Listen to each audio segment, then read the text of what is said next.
থেকে শুরু করে এই পর্যন্ত অনেকগুলো প্যানেল এখন পর্যন্ত তারা প্রকাশ্যে কার্ড দিয়ে যাচ্ছে, তারা প্রকাশ্যে প্রচারণা চালিয়ে যাচ্ছে, সদস্য কার্ড অনেকে স্বতন্ত্রভাবেও দিয়ে যাচ্ছে।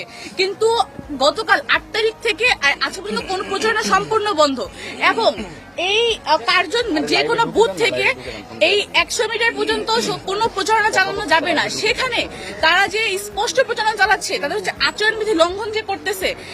আসলে আমি এটা আসলে খুবই হতাশ যে এখন যদি প্রার্থীরা আচরণবিধি লঙ্ঘন করেন তাহলে নির্বাচনের পরবর্তী তারা ইশতেহার কি মেনটেন করবে সেটা হচ্ছে স্পষ্ট। এটা হচ্ছে প্রকাশ্য, আপনাদের সবার হাতে দেখেন যে কাদের কাদের প্যানেলের কার প্যানেলের আছে, ওই অন্যান্য হলে কারা দিচ্ছে, এই হলে কারা দিচ্ছে, এই যে আপনার সামনে এখানে রয়েছে নাম বলবেন আপনার স্পষ্ট। ভাই আমার এখানে নাম বলার দরকার নেই, এখানে আপনার সামনে স্পষ্ট। আমি যদি এটা ধরতে যাই তাহলে এটা কি?